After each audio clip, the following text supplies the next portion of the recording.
First of all, appreciate everybody coming in. I think the majority of this will, from my standpoint, will focus on, what we just went through the season and everything else. And I know there will be a lot of questions about what's next, but, I'll talk probably more about that at the draft time when we have a better idea after meeting with all the key stakeholders and everybody else about what next steps might be, right? At the end of the day, I think that will all be driven by the same thing that's always driven us, and that is how do we get ourselves in the mix to compete for championships best.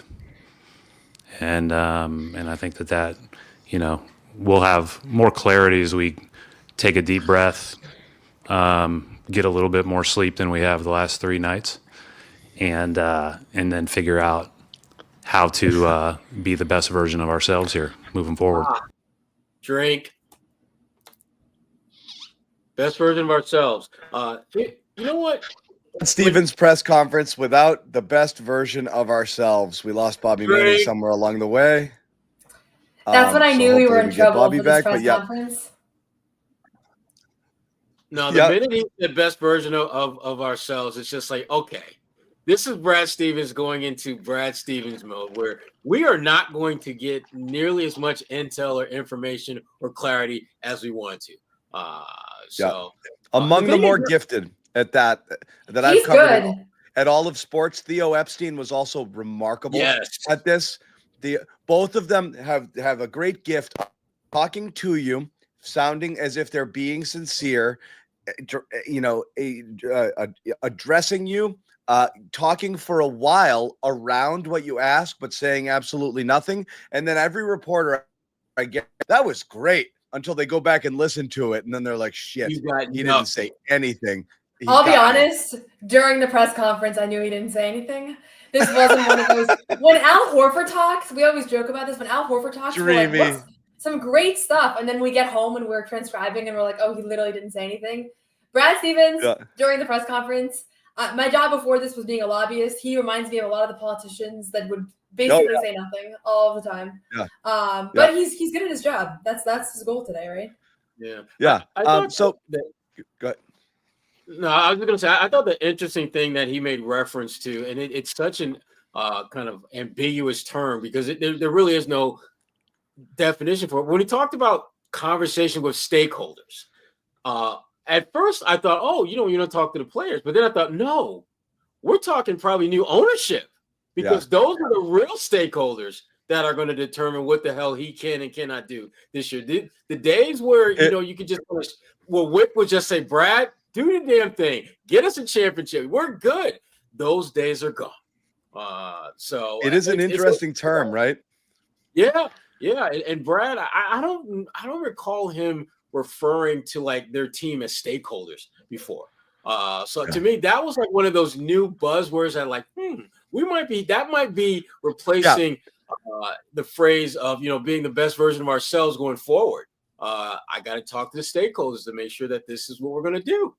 It's like instead it would be like we're going to sit down with Wick and Pags. It's almost like it's a consortium, we're going to sit down with the syndicate, with this new, whatever you want to call it. Let me upgrade my PowerPoint to make sure this is going to work. Yeah. This entity that involves Bill kind of involves Wick, some secret firm in places I have no idea where. It is a group effort, and the stakeholders are going to the board is going to meet and decide what our future is. The board has not met yet.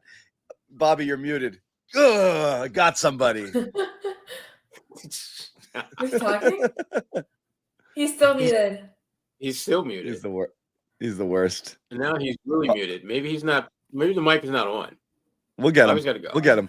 We'll bring him back. Bobby, just put yourself back in when you're ready. It was funny though because. Yeah, go ahead. No, I was just gonna say before the press conference started, we were all talking about like all the future forward questions that we wanted answered, and we actually all acknowledged that nobody really cared about the past because it's just not as relevant right now. And so when we started with that, I was like, oh, we're not gonna get much here. Not only did he Yeah. start with it, Noah, he reprimanded you guys later for not listening to him. Exactly. Yeah. He did. Bad students. Yeah.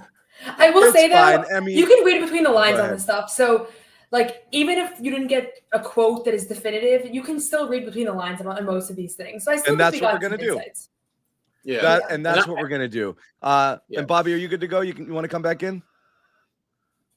Can Bobby come out and thumbs up play from Bobby. now? Bobby, I'm back. You got me? Bobby Yeah, can you're play. good. Yeah. Bobby can play. Let's go. Bobby, before I start running through some of the sound bites that we will kind of try to react to and extrapolate, what were you going to say before you got cut off?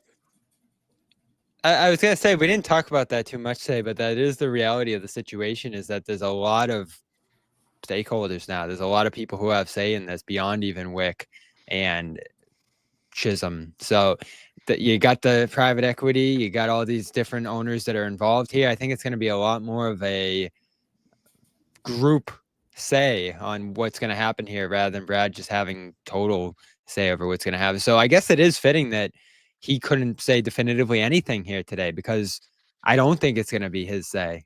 There's going to be a budget, and then it's going to be, what's the market going to say about the different guys that they can move here? And that adds uncertainty to our situation here too, trying to forecast what's going to happen. Yeah. What was funny? Go ahead, John.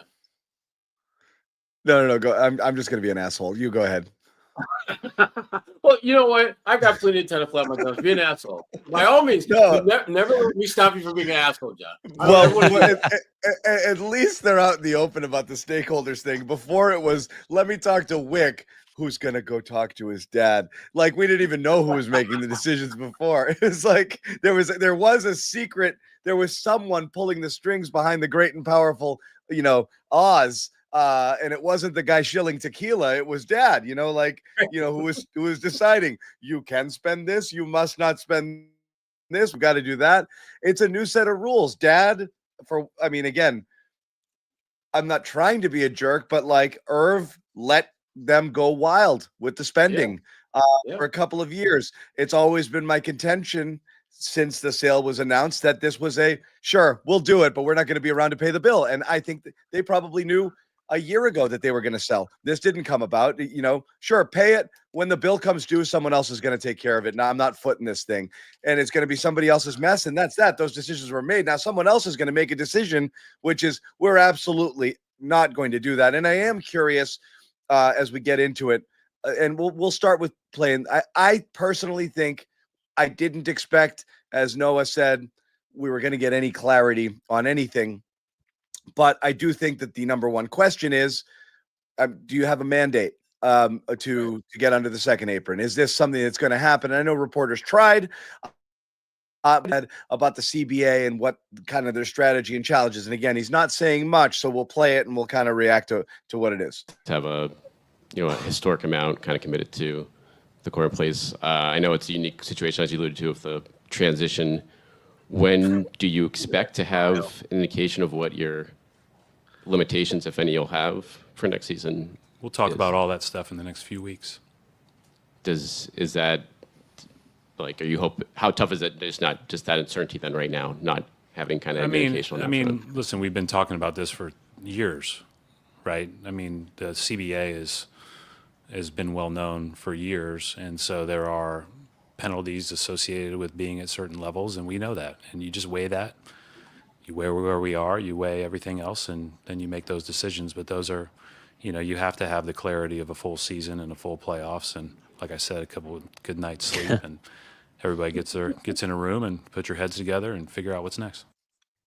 The question, I love the real-time comment there. Come on, Brad. Come how on, big Brad. is that room? Are we talking like, room in the courtyard, or are we talking about like a ballroom? Because you got so many damn stakeholders. I just find it fascinating how this is all going to play out, because this is really uncharted territory for Brad. Since he's been in that position as the GM, he's kind of pretty much had his way to do whatever he felt was necessary to win. And now you're dealing with a completely different group of people, completely different set of, I think, standards. And the thing is, he's kind of in the dark right now about it. It's another question I would ask today, Sherrod. Now that I think about it, I had a list of stuff we didn't ask. Is Brad in on this? Like, is he in this for the long term? Does he see himself here for 10 more years? Because I think that influences this too. He's going to bob and weave. You knew he was going to bob and weave around that question. I know. Yeah, but to me, if he's here for the rest of his career, it makes even more sense for him to go on a massive long-term play, John, right? Like if he's going to be here in 2030 and 2035. Is that his call? Will that be his call? I mean, because he's dealing with stakeholders that he doesn't know how they think or what they're looking for. They may look at Brad and say, if it's not his call, Sherrod, that would make me think he's not in it. He won't be in it if those things aren't his call. Yeah. Well, I mean, you got him a championship, but you also got them significantly in the hole financially, and we've got to clean this financial mess up. Maybe they're thinking, and they're like, maybe this isn't the guy that's going to give us that balance between being a pretty good team and being financially prudent for our stakeholders. So to me, I think that's where Brad is just kind of like, when he says he really doesn't know, I really believe that he doesn't know. Because when you look at the things that are pretty clear and obvious, there's a definite uncertainty about anything and everything about this organization going forward. We don't know whether they're going to be comfortable financially. Like we're thinking about them just getting out of the second apron. What if this new stakeholder group wants them to get out of just the luxury tax altogether? There may be some draconian cuts coming that we don't know about. Do you think he doesn't know, John? That's the thing I was thinking. Well, I was thinking like, the movie Office Space, for those who've seen it. It's like, I've got 8 bosses. How many? 8, and now he's got to go, he's got the Bobs have to tell him what he's going to do now. And I'm not sure. That's the thing is like, the only thing I'm certain of is that nothing is certain. So I don't think old rules apply. They'll be fine. They'll keep this guy. Brad's here forever. Joe is safe. All of that stuff. Like, I don't know that anything is necessarily true because of the new ownership. And anybody who's ever worked somewhere that has undertaken a new ownership group, you could be under the previous regime and they do not like you, or vice versa. And I've seen it happen. I've been a couple of places and have a total managerial and one ownership change, one complete managerial change, and you're all starting at zero again. It doesn't matter that the last guy liked you or wanted you or told you could do your job this way. So I don't know if anybody knows how it's going to go. And it's not beyond the realm of possibility. And we joked about it when the Chisholm group came in, people just breaking their necks to try to push forth the lifelong Celtics fan angle as if they were trying to anesthetize us all to the reality that's coming of like, oh, he cares. It's going to be all right. Don't worry about the new strange man with the money. Like it was, we do not know. We don't know. Certainly it seems like it's bad business to come in and detonate everything just for the sake. But if you do it under the guise of a rebuild or a restructure or a retool on the fly, building around your core, when the real motivation is spend less, we don't know that. It's very much on the table. We are operating with the logic that we've always operated with, which is Wick and Pags like us. They want a winner here. It does mean something to them. That's gone. So I don't know. All I know is like nobody knows. So it's not worth saying I feel good about what they're going to, we don't know yet. We got to see. They haven't made their first move on the board. Right. And they've got the benefit of having Tatum's injury as cover for that, because now you can justify spending less. You're not going to have your best player for the entire season. So the conventional wisdom would tell you, why should I be paying top dollar when I can't produce a top dollar team? And so there's so many factors that this new stakeholder group has got to consider as far as what they're going to do going forward with this franchise. Noah, you were going to say? No, I was going to just throw out there, it's possible, I think part of what we saw today from Brad, and I know we're clinging onto the word stakeholder, but I also think that there's the reality that the front office has barely had any time to process what just happened. And so when I don't know if I agree with that one. Agree with what? I think you have to have all these, and then jump in. No, go ahead. Go ahead. I'm curious. I was going to say, I think you have to have all these contingencies laid out long ahead of time, right? You're a contingency if Tatum tears his Achilles in the middle of the playoffs. Oh, that's a fair one. Yeah, that's true. That's a big, I'm saying big that all year they've been discussing what they're going to do this offseason. Brad has had nothing to do all year because they couldn't really do anything at the deadline. He told us he was bored, right? So this whole year has been planning for different scenarios, and I'm sure he's had conversations with Bill. Everything's different. It was a week ago. It was literally exactly a week ago. It's 9:00 at night right now, right? So when Tatum's Achilles ruptured, and so the first few days are just the aftermath, the hospital, the emotions, and so what I saw today from Brad Stevens is a guy who was just kind of processing everything that's going on because there was such a massive wrench in everybody's plans. I mean, none of us thought we were going to be sitting here having this conversation. I look back at the first thing that we were discussing that night, and we were all like, do they tank? Do they go to the lottery? Are they still going to be like, we have no idea, right? And I think there's a micro version of that they're doing as well. And he said it today at some point in the press conference that he told everybody in his team to just take a few days to kind of not act, irrationally or not act off of emotions. So there is the Bill angle, but I think there's also the reality that things really dramatically changed, and they have to kind of scratch a lot of what they were, initially considering. Oh yeah. Yeah. No, I nothing I said has anything to do with interpreting Brad. It's more the reality of the ownership group is such an unknown that nothing is surprising. And again, whatever we've built up any trust with them yet. We don't know whether to take them at their word. This idea of tradition and preserving, and everybody says the same thing. There's a handbook on what you're supposed to say when you take over a team. We value winning and the tradition here, and to put a competitive team forth, and blah blah blah. But ultimately, if it's a group, and that's the whole fear with the PE firm situation, if they're in here and they're just looking at bottom line, and they're answering to people who are viewing this as a business, we are going to be in a weird position we've never been in with this team. And I'm not saying that that's the case, but the stakeholders kind of rattled that cage a little bit in my mind of like, oh yeah, there's a lot of people who might have a say. Well, I'm curious. What normally was a small circle, and again, relating to my own experiences, and we went through the Sherrod at NBC. The circle got bigger and it got harder to do stuff. You did have to run through 12 layers to figure out whether you could approve something. And sometimes just the red tape was too much and it wouldn't be worth it. And anyone who's done that, it is different now. It's not just like Brad walks into the owner's office and says, I need the money. It's really going to push us. And he's like, all right, you sold me. There's a lot that goes into it that we don't know yet. Well, I'm curious, Noah, when you look at second round exit and how you respond to that as a team in this situation versus Tatum going down, and obviously both those things happen together there, but what do you think Tatum's injury could add to the table here that a second round exit with Tatum in place next year might not have? Well, I think if Tatum was healthy next year, he's in his prime. He's a guy you think that is going to be the core piece of a championship team. You're maximizing the championship window with him in his prime. No question about it. I mean, if you have to follow whatever directive the ownership group gives you, but you're not going to put together a team next year that is not intended to contend for a championship. Now there's a question of, since he's not going to be available anyways, what do you do next year? And that's all the conversations that we've been having over the past few days. Do you tank? Do you acquire young talent because next year you're not going to be contending anyways, right? I don't know that we got any indication today from Brad that he thinks this can be a championship contender next year. He didn't, he said that we're going to put our best foot forward and we're going to be competitive and da-da-da.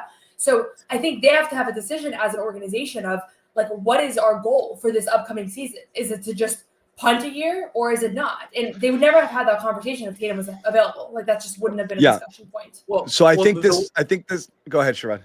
No, I was just going to say that the one thing that we know about Brad Stevens up to this point, particularly in this role, is that he tends to have multiple options depending on what he's available to, what he's capable of doing. That's what I was getting at. They have the contingencies. Think about when they were looking to move, Malcolm Brogdon, and that didn't work out. And almost like not even the next day, the next 10 minutes, they had another trade already in the works to make things happen. And I think that's the approach that Brad, which to Noah's point earlier, when he mentioned, give the guy, have folks take some time off and, take a few days to think. I think that's part of the process. Let's come up with a multitude of possible options so that whatever this stakeholders group wants us to do, we've got something that we can do that can meet that, or we can at least try to address that particular aspect of the business that they want us to do. And here is Brad talking about the idea of, who are they right now and what are they trying to accomplish next year? As I think kind of what you guys were alluding to. Are you in the brass? Were you kind of pointing to like, eventually we're going to have to take a step back? Eventually, like how does that go when you want to tell Boston that they're going to have a championship contender every year. I love these Washburn questions. That might not be sustainable. Yeah, and I think the way that you say it is the North Star is to have a championship contender, right? And so you have to you have to do what's best to give yourself the best opportunity to do that when you can do that. And so we just have to look at it all and decide, how feasible that is on any given year, and then make sure that we are, we're making the decisions accordingly. But the reality is, like I said, we have a lot of good players. We're in a unique situation. They're all under contract, and obviously, as you pointed out, there are several basketball penalties that will come with that amount of salary. And so we just have to weigh it all and make those decisions. And again, I'll have more clarity after we meet and talk and go through it. But is that possible to continue every year under the restrictions to have a championship contender, or do you have to? I never put a ceiling on a group of players. So, some years you put a group together that you think has a better chance than others, but we'll see how it all looks. But my goal is always and will always be to try to best position us to compete for championships. If Brad Stevens, my goal. If Brad Stevens were a Patriots fan, that's Brad's goal to compete. He's very clear in saying that's me. That's what I want to do. Yep. And he has so. If Brad were a Patriots fan, he would know not to use the phrase North Star, for which Mayo was ridiculed last year, continually talking about a North Star with no particular vision on what that was or what it meant or how to, achieve it or get there. Well, to me, John, that says. So your thoughts there, and again, this is just him speaking in circles here. You're never going to say like, "Oh, we're fucked." Like this, we can't win. Like this roster in this economy, this a chance.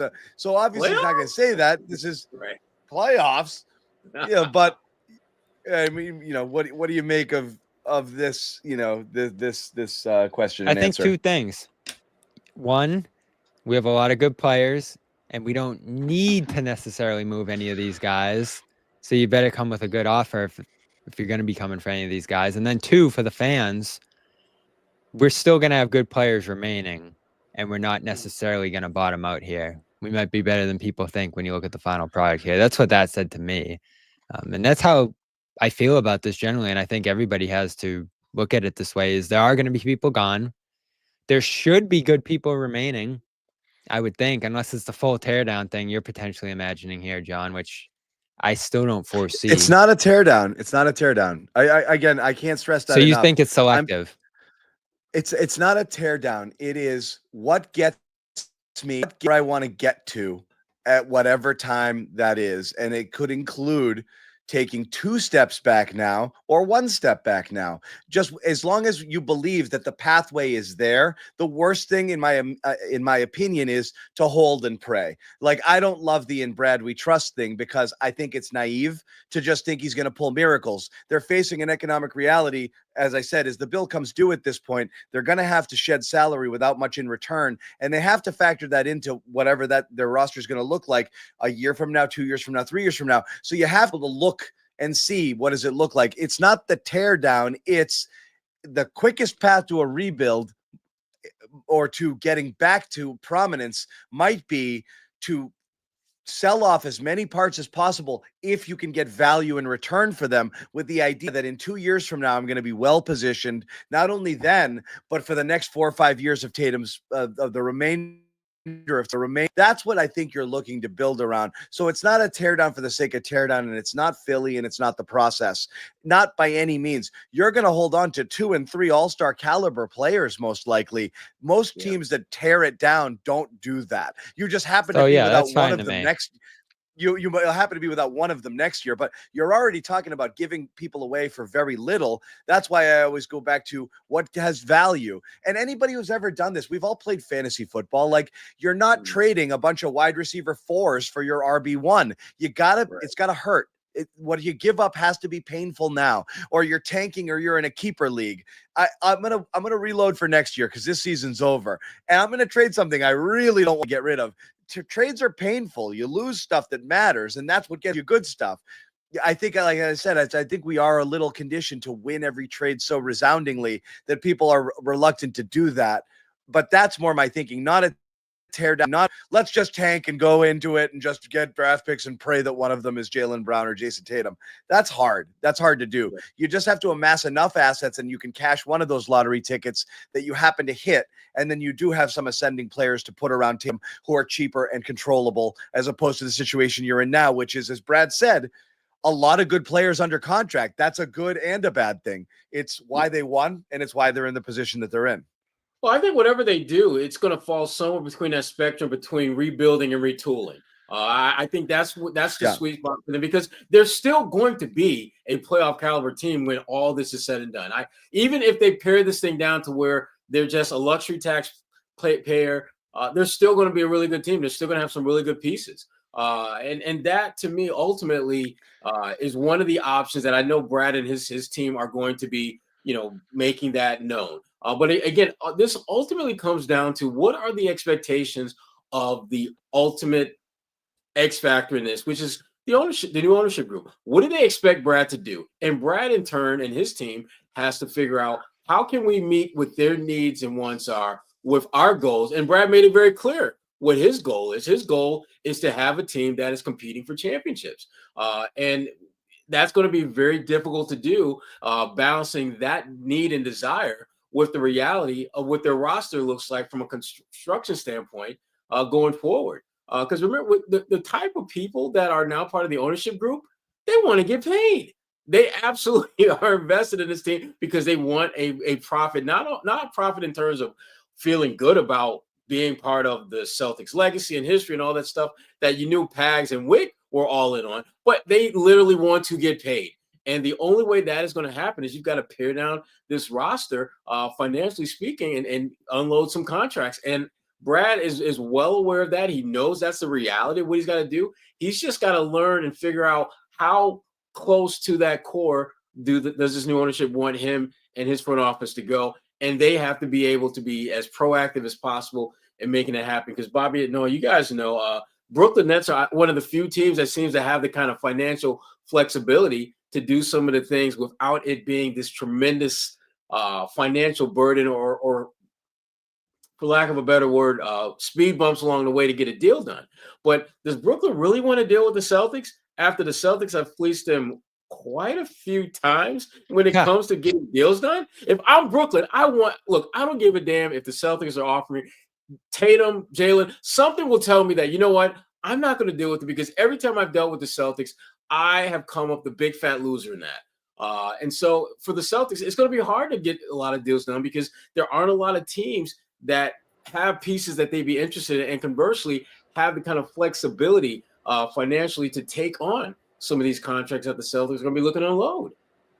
And that was Danny Ainge's reputation too. Like, when you keep winning trades, people start to get nervous when you call. Like, I think that is definitely something that, is associated with the Celtics team and with Brad Stevens. And honestly, when he was talking today, I was thinking about how much of this is he talking to us, how much of this is to the fans, and how much of this is to opposing teams' general managers who are trying to. I think there's a little bit of that too.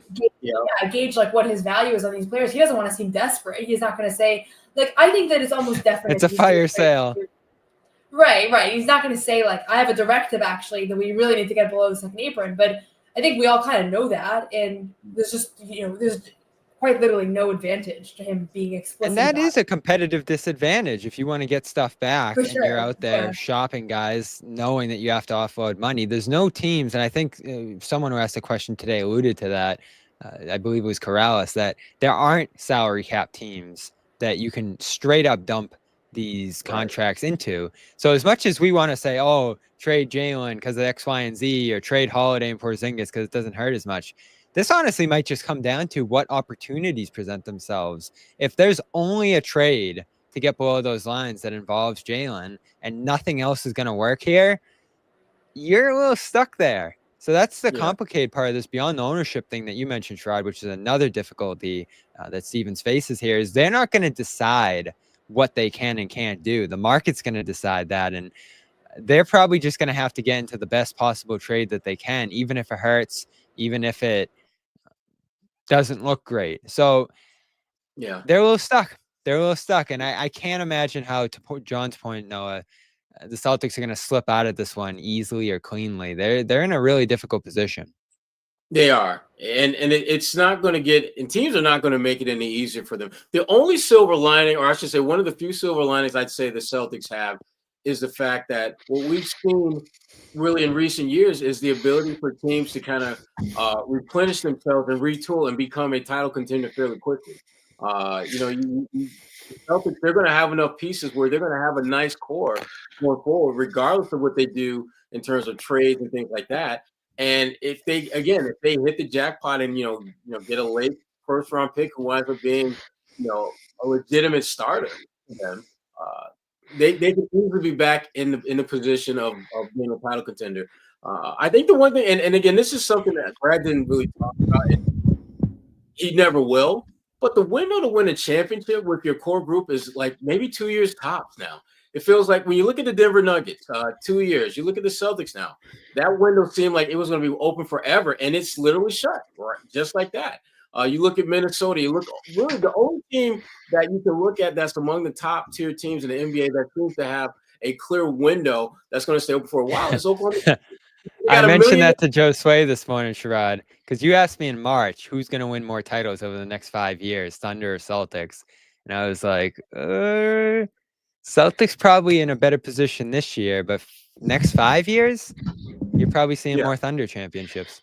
Yeah, because the guys that they have in a rotation that have to, they can move on to other teams. They have the ability to get high draft picks or first round picks for that matter to replace them, and they've nailed most of their draft picks, no matter where they fell into the spectrum.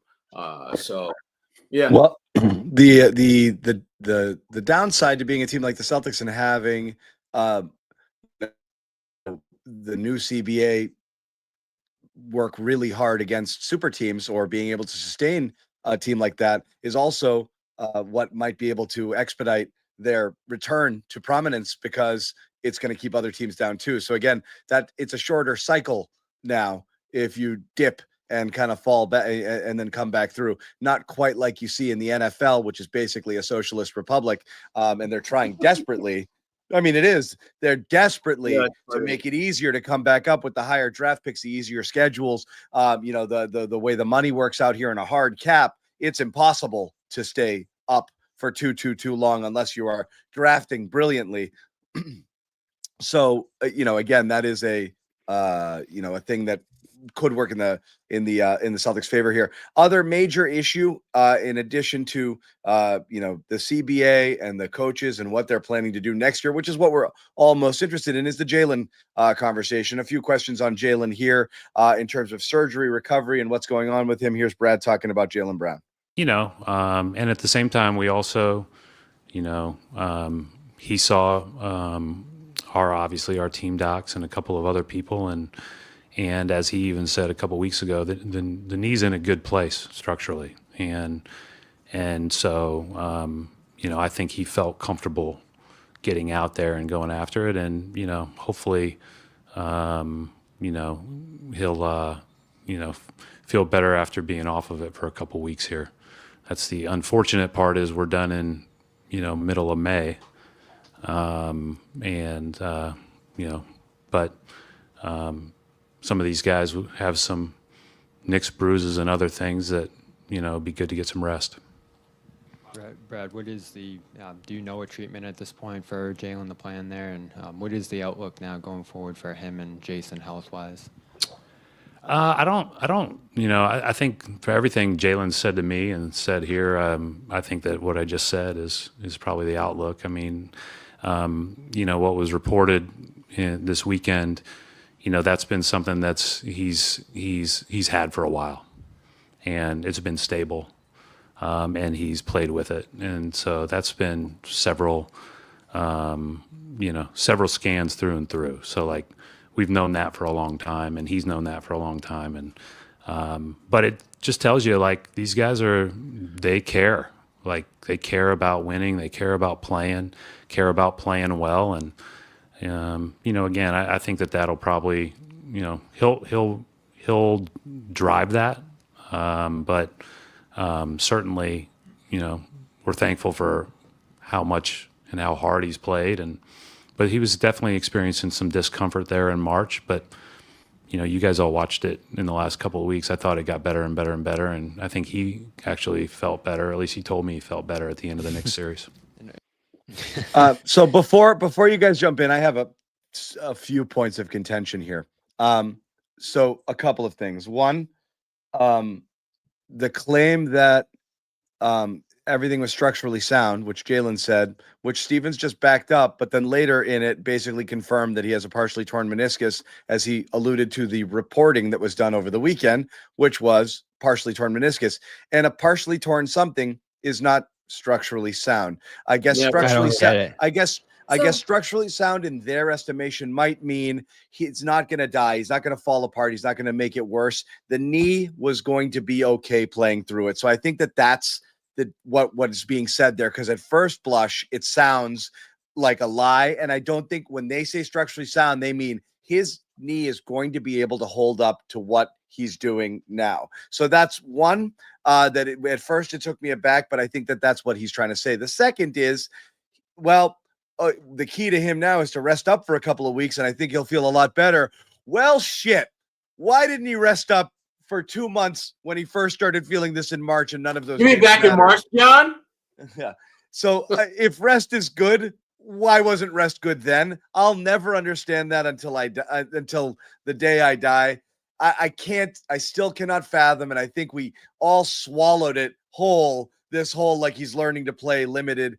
I don't think he needed to play through March and April to figure out how to play on a knee. I think he needed to rest that and then hope for the best, feeling as good as you possibly could feel in the playoffs. So I find the whole situation odd, but also, am I missing this, or does it sound like they're leaving it up to Jaylen? And right now it feels like they're not going to have surgery, rest and see how it goes.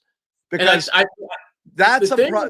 this scares me if that's the case, because this is the type of thing where you rest and all of a sudden you get the training, you do the Rob Williams and you get to training camp and you try to go full that would tilt. Be the worst. And you're like, oh shit, this is bad. Now I need surgery. And that I didn't like that at all. So I didn't like it either. But here's the thing that I kind of latched onto, and maybe I'm just grabbing on to straws in this. But when he said that he's going to rest for a couple of weeks, I interpret that as we're going to reevaluate where he's at in a couple of weeks to see what's the next step, if anything, beyond just rest. To me, that would make sense in this case, because right now it may very well, I'm not sure that they are 100% certain that rest is going to be enough. And I think if they give him a couple of weeks, see where that knee is, see if it's improving at a rate that they're comfortable with, then you just maybe give him more rest. But if they're seeing like no real improvement, then maybe surgery might be required. But I get the sense that they're going to reevaluate him, a couple of weeks before the draft, which I think is a smart move to do. Particularly, again, just you want to make sure all your assets, exactly where they are, because you better believe that teams are going to inquire about damn near anyone and everyone with a pulse on this roster, because they see the same thing we do. They hear the same things that we hear, and they listen to Brad just like we do. Brad still has to talk to the stakeholders. There's no clear path as to who's going to stay and who's going to go. So for the Celtics, you need to be able to have the ability to confirm to some extent how healthy all your assets are. And that goes for Jaylen, Porzingis, Drew Holiday. You go down the line. So a couple of things. I was talking to a few people in the medical field that know more about this, because honestly, the terminology started confusing me so much, because to say in one breath it's a partial torn meniscus and there's no structural damage, and they're saying it in the same press conference, so it's clearly like they're not going back on their word. I think that those can both be true, in the sense that it is not structural damage that you need to operate on. This is what I got.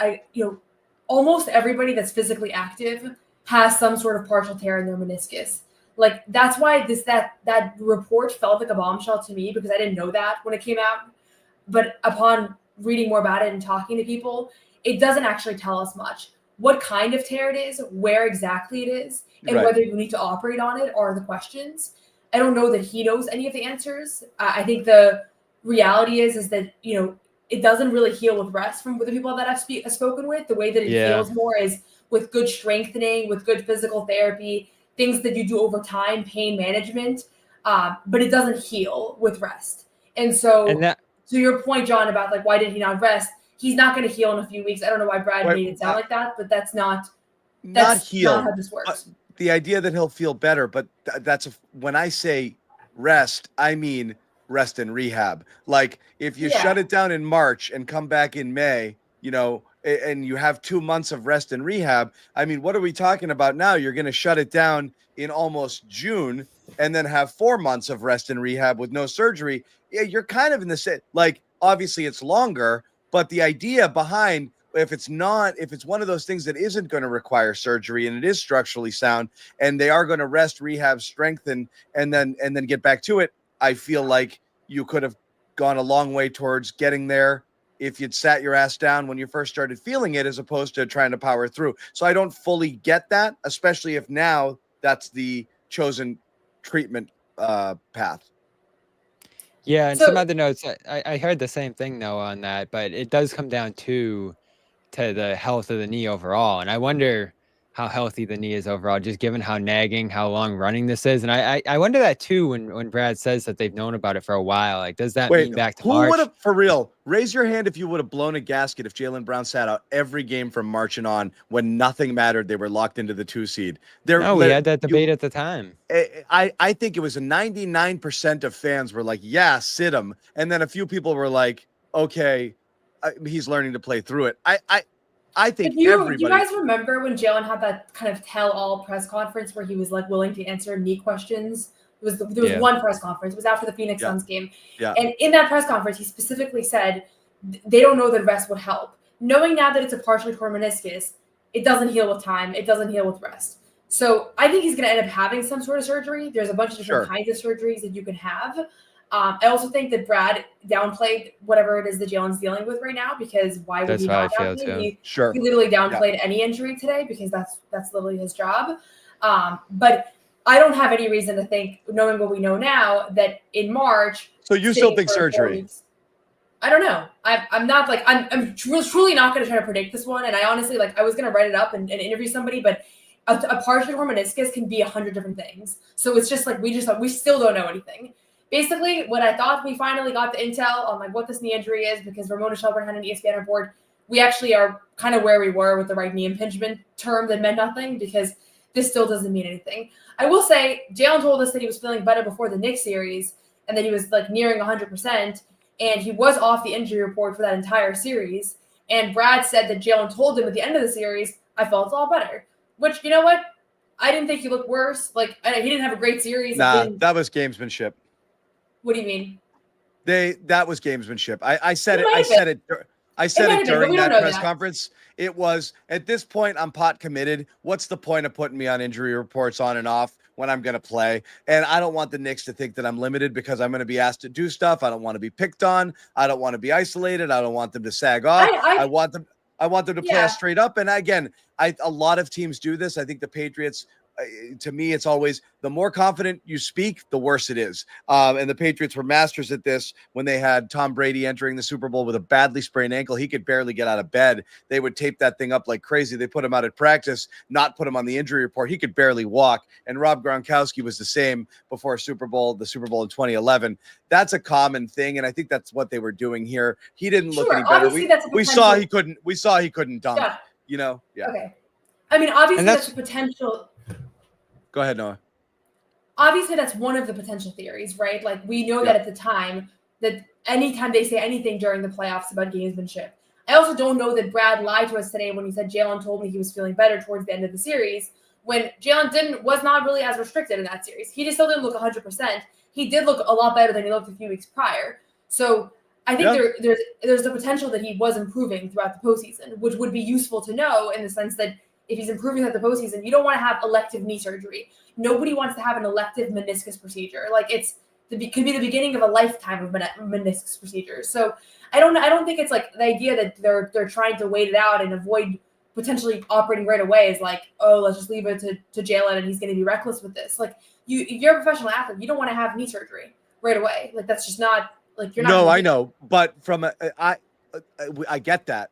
The athlete might not because of what's associated with it. Jalen's not the Because first there's a lot of person to run it. complications. Yeah. Jalen's not the first person running into this. And again, using cross sports references, Kurt Schilling, when he had his bloody sock situation, he and the Red Sox beefed like crazy, surgery, no surgery, in terms of what was wanted and what was best and what was needed for the team. So naturally for Jaylen, if he's thinking long-term, I don't want to do anything to compromise. And there's nothing wrong with that. We actually didn't love that Rob Williams might have rushed into something that could have compromised him going forward. Again, we don't really know what was going on there. I'm saying from a fan perspective, a fear here is that Brown opts not to have the surgery because that's his right. And as you said, no one wants to do that and have elective surgery if there's another path out, but rolls it too long into the offseason where he realizes at the beginning of next season, like I said, with Rob Williams, first time he tries to go hard, he's like, oh crap, not great. They scan it, they do whatever, and they're like, yeah, it's unavoidable now. And then you've lost the season. You've lost a huge chunk of it. And that's a real fear if you're going to slow play it. I think fans would feel better knowing that, like, there was a set plan. Doesn't mean they're doing the wrong thing. It's just from a comfort standpoint, I think a fan would rather be like, oh, yeah, we know exactly what it is. Easy procedure. We'll go in, clean it up. He should be fine in 4 months. And that would be like, great. So we got Jaylen. And I think that's we the don't know reality that. of meniscuses. I think that's Menisci. that's why I hate that injury, because it's so complicated. You don't know what it is till you go in. Right. But I also hate the idea that it's like, just have the surgery. People do this with Tatum on the wrist for years, like operate on your wrist. It's like, we don't know that operating on his wrist is a good thing. Operating on his wrist could be the worst decision of his career. Like when my dad played professional basketball, they told him multiple times, you have to operate on your left knee. They told him like 10 times, and he never did it, and his knee ended up being fine for his whole career. Like, you don't want to be that person that gets under the knife soon either, and I don't think Jaylen wants to be that guy. So my point is that it's really hard for us, from the no information that we have, to assess whether or not he's making the right decisions or not for his health. All we can try to assess is whether this is career threatening or not. And honestly, it does worry me that a guy with his explosion has any meniscus issue, like regardless of what the treatment plan is. That's all that I can really say. Especially if there's associated arthritis. It's not, but especially if there's associated arthritis in there, then we're heading into Kemba Walker land, and now you've got some serious problems. So it is scary. You open it up, you go in there, you don't know what's going in there. I'm just saying, Brad said he'll feel better after a couple of weeks. I feel like he would have been closer. I feel it couldn't have hurt at any point in time to rest. I don't think it's the most important thing that we're talking about today or that happened today, but I really do believe it was the biggest crock of, you know what, this idea that he had to learn how to play limited. He could have figured that out in a week. He didn't need to be banging on that thing and dealing with the pain and the discomfort all of that time. I don't think that benefits anybody, but whatever. We're going to be disagreeing on this until we die, John. I'm going to be arguing about the type of player Jaylen Brown is all the way to his Hall of Fame induction too. So I'll. But like, when in game, and again, I know it ended poorly, but in Game 5, I rewatched that game. He was playing like slow motion Jaylen, and it was an awesome game. And so then if he had been able to sustain that, or if they weren't down 3-1 and that was Game 7 or whatever, we'd be saying, wow, all that effort that he spent into kind of adapting his game. When he had that 26-point, 12-assist game, I was like, we are seeing that in fruition right now. So it's easy to say, like, oh, he didn't need that month. But then when he played well, it was like you could easily trace back to what that was. And so we don't know. It's forever going to be hypothetical. You can always go back and say if you had played less or managed injuries differently, like what would have happened. But I don't think that there was any reason I don't think we have any reason from this postseason to say that was mismanaged. Like, I don't think we have. We don't know if it was mismanaged. You'll never convince me he needed to play. You can argue that it didn't hurt. You cannot argue that it had to happen. I'm never letting go of, but I'm not saying he made himself worse. You'll never convince me in a million years that it could have hurt to rest and then be in less pain than to just try to power through and play in obvious discomfort. It's the first athlete in history who's thought playing through pain when you didn't have to was good. It's different than being a Warrior in the playoffs, where it's like, at this point, I got no choice, and we all know you got Kevin McHale playing an entire postseason on a broken foot, was never the same again. That's the hero stuff. Playing in March It makes no sense to me. It'll never make sense to me. It's also not the most important thing. What is important is that we give a shout out to our sponsors who we love here on the Garden Report. And one of them, of course, is PrizePicks. And you got to get in on the action here with PrizePicks, the #1 daily fantasy sports app in all of North America. Basketball playoffs underway, hockey playoffs as well. We're deep into it now, and you want to get in on the action, cash in on those playoffs, points, rebounds, assists, pick more or less for your shot to win up to 2,000 times your cash today. Join millions of users signing up for PrizePicks by downloading the app. Use that code CLNS, and you get 50 instantly deposited in your account when you play 5. You don't even have to win. Play 5, get 50 when you use the code CLNS. In addition to that, great promotions always throughout. You got to be checking in on that app to see what's going on. You get free squares. You get Taco Tuesday. You get players discounted on the boards. That's tomorrow, so check that out. Flex Friday, lineups with a flex play, and a lot of other really cool stuff. So again, download the app, get in on the action. CLNS is the code. Get 50 instantly after you play 5. Once again, code CLNS, get 50 instantly after you play 5. PrizePicks, run your game.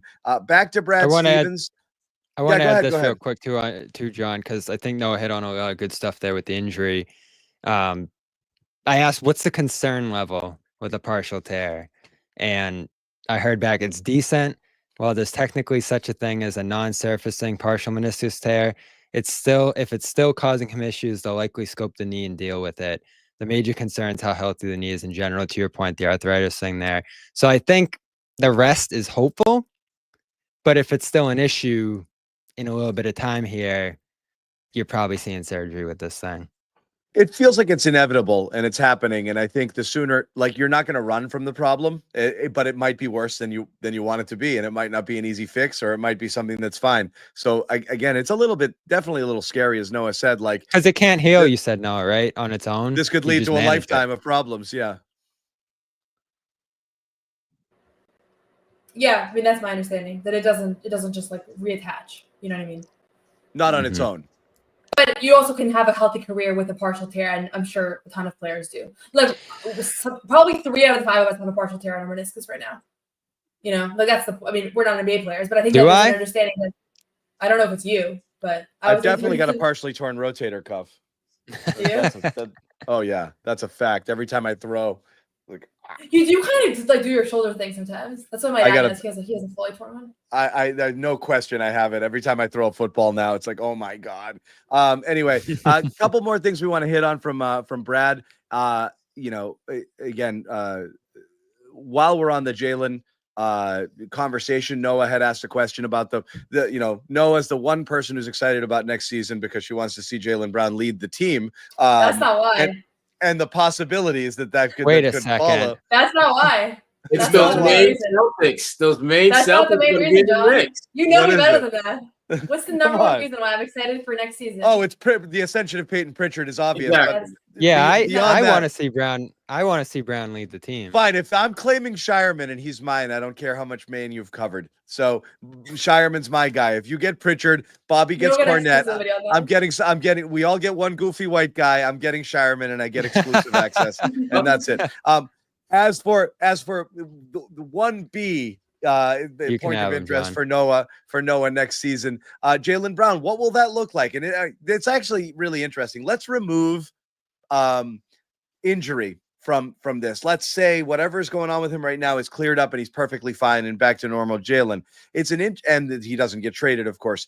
It's an interesting scenario or opportunity for Jaylen Brown to show something, and that something could be there's more to him than we've ever known, given the chance to be the alpha on a team that might not be going anywhere, but still all eyes are on him as the guy who's going to lead, or to show that he's not that guy. And you don't know what's going to happen, but it is an interesting almost experiment. I'd love it in a sliding doors moment, because we've always talked about Jaylen Brown's sacrifice, you know, or Jaylen Brown's talked about his sacrifice. And he's even alluded to it a few times this year. Like, if I was somewhere else and if I did this or if I did that, you know, what could I do and what could I, and so that's always been the vibe around Jaylen, is like, I'm riding shotgun here, but I'm really kind of driving. And next year he might have a chance to. And Noah asked Brad about that today. Brad, with Jaylen Brown potentially being without Tatum for most, if not all, of next season, what is your confidence level in his ability to kind of keep you guys afloat and lead you guys and be as competitive as possible without the guy that's kind of been by his side for most of his career? Well, I think, first of all, and I know that we always talk in terms of superstars and, don't talk in terms necessarily of the other 13 players, right? And so the reality is we have a ton of good players, and everyone leans on everyone. That said, Jaylen and Jayson have gotten, the majority of attention because of how good they are. And I have full faith that any game that you have, those guys on the court, or one of those guys on the court, you have a great shot. And so I have full faith in Jaylen.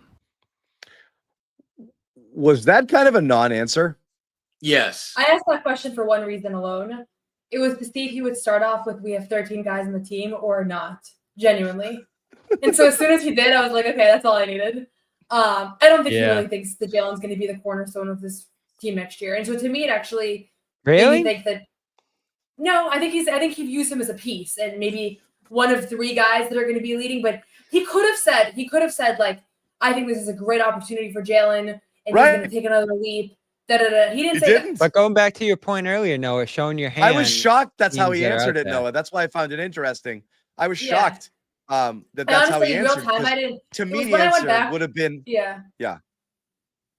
No, it was just when I went back that I was like, he really did do the whole like 13 because I was thinking about if I wanted to ask that and I was like, what's really the point? He's not going to be like, I don't have faith in Jaylen, but the point is to see if he immediately started off with kind of delineating all the other guys and how it's not about just the 2 guys, which is true.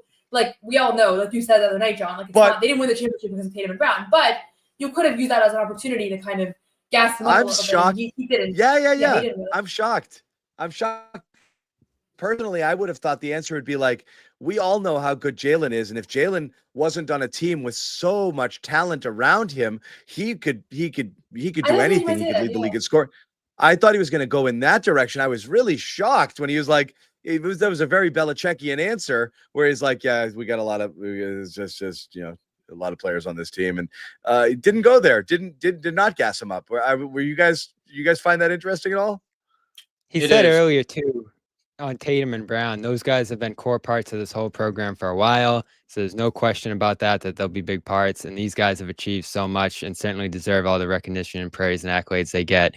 Yeah, that's a huge part of us being the best version of ourselves. So I get your point, Noah. I'm also stuck on whether he's just not tipping any possible direction there, because to me, it's also classic Celtics verbiage where they can't just talk about the guy you asked them about. This is like Joe right. Mazzulla I think that's the Joe thing, that it's everybody. You gotta so I was boost half trade expecting value, that. Brad. But I think about with these 2 guys specifically, though, I think that Brad understands better than I think any of us how integral they are to one another. Like Tatum, long term without Jaylen, I don't think would be a great player and they would win a ton of games. And conversely, Jaylen without Tatum, I don't think long term would be someone who can lead you to a lot of victories. They need each other to be great. They're both very good players individually, but together they make this Celtics team go. And if you got one of them out of the mix for an extended period of time, I don't believe this team is that good. They can be pretty good, but they're not going to be really good as they are when they play together. And I think Brad, in his mind, isn't going to, whenever he's asked about one or the other, I don't think he's going to play the game and give you that great soundbite about one, because he knows that for this team to be anywhere close to, here's my drink, the best version of themselves, he's going to need them both. Yeah, no, and I asked Jaylen about it. I asked Joe about it, because again, that to me is so intriguing. Like, I love that story, and all of them pretty much said the same thing. That it's everybody. Even Jaylen shook it off and was like, "I'm just going to be myself." Like, there was no playing up. There was no playing up, John, of this being the Jaylen year where he comes and saves the day. So I don't know what to make of that. They're going to explore everything, and that's what it's about, right? Like, I don't think any of us think that they're going to go into this offseason and say, we're not even thinking about moving Jaylen. We're not even going to consider it. Don't even call us. They're going to consider everything. So I think that's why they leave the door open to anything. And Noah, to your point, if 2 months from now, 3 months from now, they trade Jaylen, and then we go back to a soundbite of Brad saying, "Oh, he's going to get us through this. We love him." Blah blah blah. Like, he doesn't want to have that be there. So I think you just give a plain answer like that, give him credit, move on, don't reveal too much in that moment. And yeah, I knowing Brad, and to your point earlier, again, Noah, does Tatum change anything here? If there was no Tatum injury, I'd sit here right now and say Brad's never going to trade Jaylen. His thinking, and he even said it in this press conference, is that when you have those two guys as a baseline level of success, you're going to have. And I feel like covering Brad my whole career, that's been his overarching mantra: is keep Brown, Tatum, figure out everything around them. They're the ones that keep you competitive. Now that Tatum's out of the picture for some amount of time here and things get expensive with those two, does that change? I don't know, actually. Well, Noah, let me ask you. Brad's not answering the question the way the way you'd, I don't know if you'd hoped, but what's your thought on Jaylen, with the hypothetical being fully healthy Jaylen without Jayson Tatum and enough around him that it's not like he's looking around and he's playing with, deep bench guys. They're on a partial teardown where they do sell off some parts, but not all. But Jaylen is your alpha. How do you see him managing this roster without Jayson Tatum and with probably at least one or two other pieces missing? How do I see Brad managing the roster in general? No, Jaylen.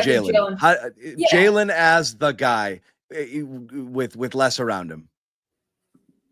I think it's going to positively surprise people. Like, they're not going to be as good as they were this year. But just Jaylen himself. Yeah. Yeah, I think that he has another level of his game that he's going to reach. It's a slower game. Like, it's shades of game 5 a little bit, like just a little bit more of like the playmaking that I know people don't think that is a strong suit, but I think that he has if the ball is going to be in his hands more and he's not going to be forcing the issue. I hate to say this, but usually when he struggles the most is when he kind of wants to get his, or like he hasn't had the ball in his hands in a while. And a lot of times, like, think about how many great games he's had where, like, at the end of the day, who takes the last shot? It's always Tatum, right? And I think that has kind of like, that has molded a lot of the bad habits that frustrated people over the years. So maybe I'm totally wrong. Like, maybe that none of that will play out the way I'm envisioning in my head next year. Like, I can't say it with 100% confidence. But I have my gut feeling, and having watched him play his whole career, is that I think that he has another gear that he'll actually step into next season, and that it's worth a shot because you already have him under contract. He's the most talented player you have under contract next season. And it's not going to be all on him. It never was, and it's not all on Tatum either. Like, I feel the same way about Tatum alone. Like, not the exact same way, but like you're going to need those other guys to step up as well. So I don't disagree with Brad. I was just more curious to see what his initial like instinct was going to be when asked that.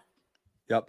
The other, two other, I wouldn't say wild cards, but two other things. Well, three other stories that were super big. The Kristaps Porzingis, which not much insight was added here, but obviously I think it's clearly the biggest gut punch of the entire playoff run, going from having a guy who could have probably saved them fully from fourth quarter meltdowns that cost him games 1 and 2 by just getting some buckets or just getting them out of those little ruts or slumps that they were in. He wasn't able to because he was sick. And then there's Jayson Tatum's surgery and what Brad thinks about Joe Mazzulla and the job he did. We'll start. And again, Noah and Bobby both did awesome work on this, getting a lot of facts about the type of surgery, the importance of it happening early, and all of those things. Bridge, Brad, baby. And Brad basically piggybacked on Noah's story with his answer today. I was waiting for a shout out, honestly. When he was talking, I was like, this is basically Brad just parroting Noah's information. Obviously that's hard, super hard for Jayson. I mean, more than anybody, as has been well documented, he loves to play. And I think even missing 2 games has been, grueling for him. And so we know that there's a long road ahead, and that there's going to be several steps that he'll have to take before he ultimately gets back out on the court. But the positive was we were 15 minutes away from, Dr. O'Malley, who is a terrific surgeon who has done a number of these. And Dr. Shenna was on the phone with him before we left the building on Monday night. and he was out of the MRI and consultation and done with surgery by the time we had an injury report the next day, because of there was real unreal, benefit Noah. to doing it early. And so it was as tough as that injury is and as tough as it was that night, just an amazing set of circumstances and an amazing thank you from our organization to, all of the, Dr. O'Malley, the nurses at HSS and everybody there, and the hotel that we were staying in and the accommodations they made Jayson feel comfortable in. And just I thought it was about as good of a transition and about a bleak, of a feeling as you could have. So amazing. Again, you can't have a worse thing happen in a better way for the Celtics here. And as Noah had kind of reported, the timing of this, which again, I find fascinating that it's so important, yet it isn't standard procedure for everybody to get surgery like within 12 hours after hurting it from that guy. Like, you can get to New York. You don't have to be 15 minutes away. Just fly to New York. Just go and get that surgery. But Tatum did, not flying helps. Andy's 27, and they didn't have to go far, and they did it very, very, very quickly, and new procedures, and a guy who was good at it, and all of that stuff. So, I mean, I guess you can't possibly. Nobody knows still, but you can't feel any better about this than Brad just kind of affirming what Noah and then Bobby had kind of reported and talked about, having talked to their medical specialists on this injury situation. Yeah, I still think there's a ton of uncertainty around his timeline. It's just like the chips are in his favor, but it's still the timeline that I've been hearing is between 7 and 15 months. Like, that's just a ridiculous range. I can't think of another injury that has that much. That's like one of those snow forecasts, like 6 to 18 inches. That doesn't tell me anything. Yeah, so it's tough. Yeah. Like, from what I understand, in 4 months or so, he'll have gotten to the point where they'll have a sense of whether or not he is, he has a realistic chance to return next season. And if he doesn't, they'll just punt it. But there is a chance that he might be ahead of schedule here, and so they're gonna, I know fans are like, keep him out of next year for sure. Like, no chance, starting in 2026. If he's ready to go and he's healthy, you want him out there because there's going to be a psychological barrier as well. So I don't think there's any reason to overdo it, but I think that at this moment, despite the fact that all the conditions seem favorable, it could still be, anything could happen. It's still so uncertain. And to the point on the speed bridge thing, if that happened here, and Brad confirmed the O'Malley thing today that was being reported out there. When I heard O'Malley, I made that connection because that's a guy who does that kind of surgery. I don't know if any other NBA players have had that done necessarily. And we don't know if Tatum had this done here necessarily either. But if that is involved here, that's another layer to it, Noah, that we just don't like. You're talking about someone having surgery that quickly and how that just doesn't happen. And we don't know how that could impact the surgery and how you recover from it. If this is something that was involved here too, we might be shocked at how quickly it could happen here. But I think you mentioned this. Even if you're coming back quickly and you're in position to come back quickly, coming back quickly might not be the best move because of the chance of re-injury. And that's what you want to avoid above all else. So that's where I think people who want to see him stay out longer here or be on the cautious side, that's where you're probably hoping to see that, because there's no reason to rush it next year. I don't think anyone would be disappointed if he doesn't come back next year. No. Again, low key, because I'm a bastard. The nightmare scenario I talked about, Jaylen Brown entering camp and realizing then he needs surgery, actually is a dream scenario for me and my secret tanking desires. So I have no problem punting all of next season. None.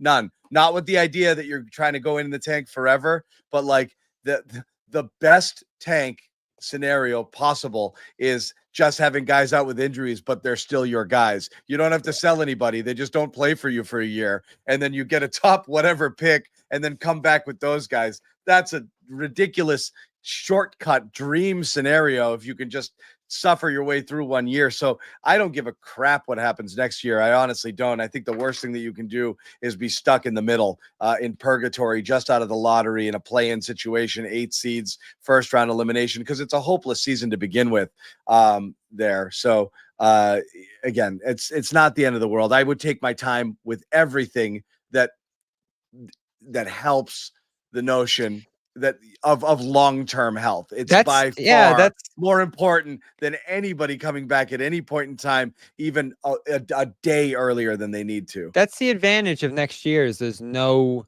it's gone already. Expectations. Yeah, you can be careful with everybody.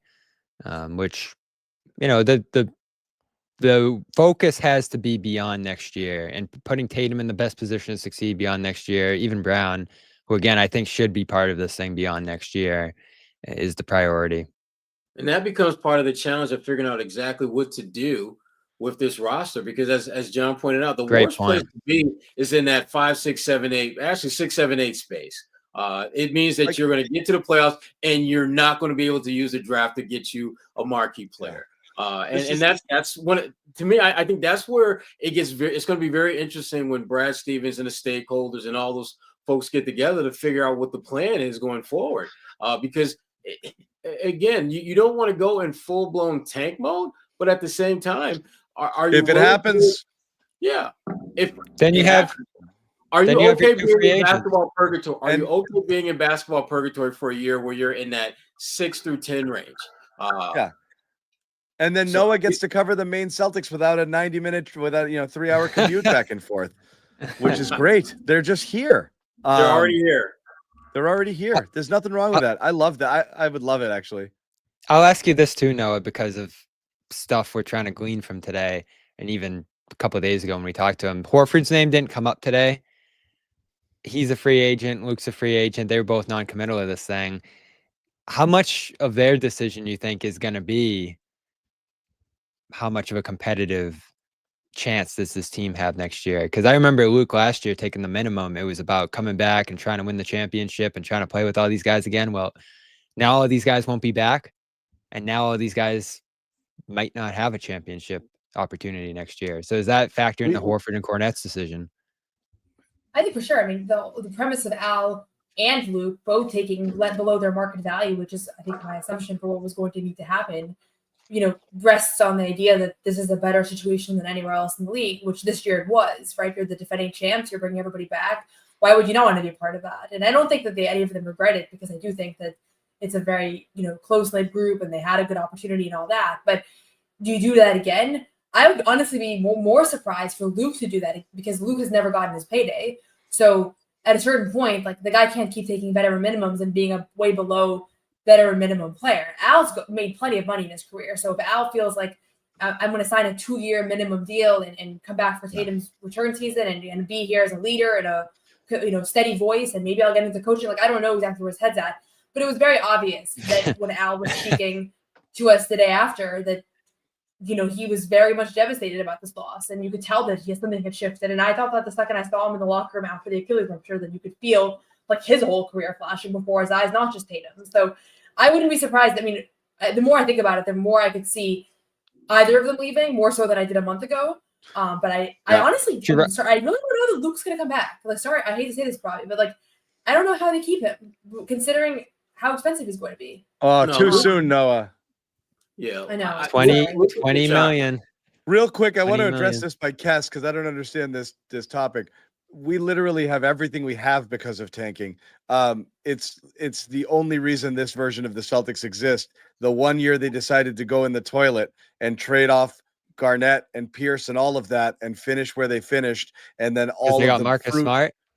Well, no, because off of that you traded away all of your pieces to go in the toilet. And then they got everything as a result of it. I know Marcus was what you got with your finish that year, but getting rid of all of your parts for future assets, the future assets are your team right now. What are we talking about? I just want to say the Washington Wizards have the number 6 pick right now. What's that? I just want to say that the Washington Wizards have the number 6 pick this year. That's great. So there's hope. And look at who the Jazz drafted. You can finish bottom 8. Well, you can be in a terrible spot. What I we're thinking about the last time the Celtics kind of went into the tank, but think about the time before that when there was this guy named Tim Duncan. There's some horror stories. Even the Durant year. Thinking about. Tanking is like rolling the dice. Like it's the same as anything else. It's not a surefire thing. Well, see, here's the thing, though. In the NBA, every day. More times than not, it doesn't work.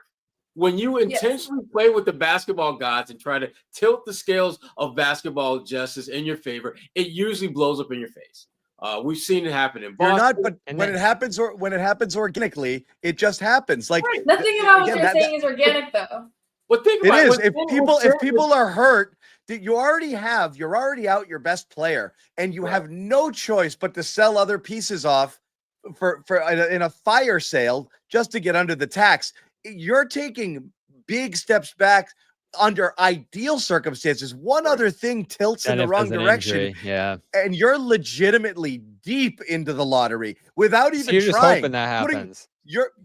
I'm just saying, if it did happen, I'm not going to be pissed, because I don't care if they finish 39 and 40 whatever next year, or 43 or 25 and whatever. If they're going to be a crap team with no chance of getting out of the first round or even through the play-in, why would you not want to take a shot at a high pick? It's just 1 year of agony. It makes no sense to want to be mediocre. I don't get that at all. If you have to redshirt Jaylen and Tatum for 1 year and it gets you a top 5 pick for sign me up. Yes. To me though, sign me up faster than the Amen Thompson deal, Noah. Okay, even faster. Let's say it's playing, because obviously Dallas got number 1 out of the play-in here, which is extremely rare, but it can happen. You're still in the lottery if you lose in the play-in, and if you fall a little below that, that's not going to happen. You're still a 10th pick. No, but to me, John, if you're not going to be number 1 in the lottery, which obviously you're not going to be next year, even under some of the worst circumstances, be 10, be 15. Like, those are still valuable positions on the board, and you're continuing to compete, and you're not having this demoralizing season for some guys who might be part of this thing beyond next year. I think there's value in it. Those bad years, John, are so disruptive. And to use your Pats comparison, because I think this is absolutely going to be the case, the Patriots are going to really struggle to get out of that hole. Like, that year they had, those couple years they had going from the winning to just this horrifying losing, that takes a long time to recover from. You don't just have great stuff happen from the losing and then go, all right, time to win. It literally happened last year. It literally happened to the Washington Commanders, who ended up in the championship game in 1 year. It literally happened in 1 year. It happens in the NFL in a year all the time. All the time. Teams flip. The Houston Texans flipped in a year. It happens all the time. The NFL, literally every year, there's a team that goes from lottery to first. And then there's horribly mismanaged teams that don't. But it happens all the time. And again, I'm not saying it does. The NBA is harder because in the NFL, you can get quality in the 4th round. You can get starters and stars in the 3rd and 4th round. You're right. In the NBA, anything outside of the top 5, you're kind of hoping for a rotation player. You don't really know. So there's no assurances. It's harder to nail, a franchise player there. You might end up with a Dyson Daniels type instead, which is valuable, but it's not going to turn your franchise around. Of course, that's a good pick. He's picked 8th overall a couple of years ago, or a Thompson brother, at 4th or 5th or whatever. Like, you want to give yourself a shot to get that guy. And yes, every once in a while, you're going to find your Maxey at 14 or your Giannis at wherever he went. Or James Wiseman. Or of course, it's a crapshoot. You can strike out everywhere. You got to draft well from anywhere too. Yeah. But imagine punting a whole season. But you're just looking at odds. A whole season with a bunch of great players in their prime, and then you get James Wiseman. Like, it happens. Look at how. I mean, again, we don't have to look. Yeah, if you can't control it, look you at can't the draft. Look at the Tatum draft. Look at the Tatum draft. You were psyched. But the Tatum draft was different because it wasn't their pace. They got so Tatum. With that. I know that. What I'm saying is you have your likelihood of hitting is higher. If you just break it down, you're going to find top 5 picks is where you're finding your all-stars and your franchise cornerstones. 5 to 10, you're finding starters. 10 to 15 to 10 to 20 rotation players.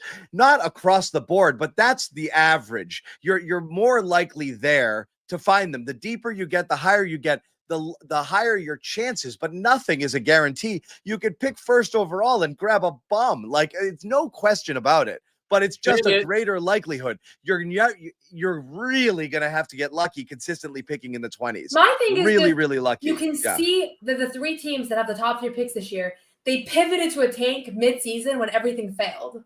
So why not do that? Start the year with intention to win, and then be the 76ers, be the Dallas Mavericks, be the San Antonio Spurs. All 3 of those teams intended to compete this year. 2 of them intended to compete for a championship. And they weren't able to. And now they beat all the teams that spent last offseason being like, we're going to be so awful. And look what happened to them. They got screwed by the basketball gods because they're not supposed to go into an NBA season intending to be terrible. So I know, but you're just playing the percentages, Noah. You're just playing percentages.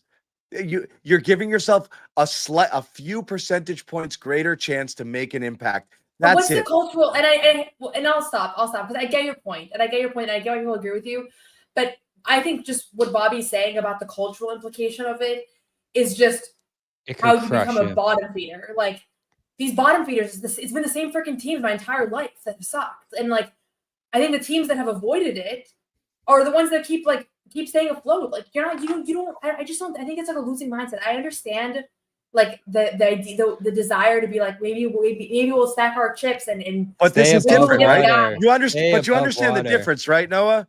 Like, no, you get the difference between the losing mindset teams that are actively trying to lose by not signing players and sitting them during the season in order to get lower in the standings versus a team that just has 2 injury red shirts to their best players and had to take a step back. If that's the case, that's fine, John. I don't think that you're not building a losing culture. If Jaylen can't play next year and they keep him on the roster, then obviously Jaylen. I mean, I just have no reason to think that Jaylen is not going to be ready for training camp. Like, I'm not saying that right now. Yeah. That's my hypothetical was it wouldn't be the worst thing in the world if he ended up with a medical red shirt, because that would assure you're going to end up somewhere. That happens. Yeah. But if it happens, it happens. I'm just saying I can live with that. You don't intend for that to happen. Your foundation is different than Washington and Utah. You actually have 2 All-Stars who've won an NBA title. And so your culture, even if you have a losing season next year, your culture isn't going to be all of a sudden radically morphed into this losing abyss of crap, because you have a foundation that's redshirting that understands how to not just be successful, but how to be successful consistently. You don't have that in Washington. You don't have that in Utah. You don't have that in these teams that were going out of their way to suck so that they could get the number 1 pick. And because of that, if you're the Celtics, you breathe a hell of a lot easier if you have to sit your 2 best players down for a year, because you know that's not going to all of a sudden turn your organization into this absolute abyss. They're not going to tank. Players don't tank, coaches don't tank. You put the best players you have out there, and they all try like hell.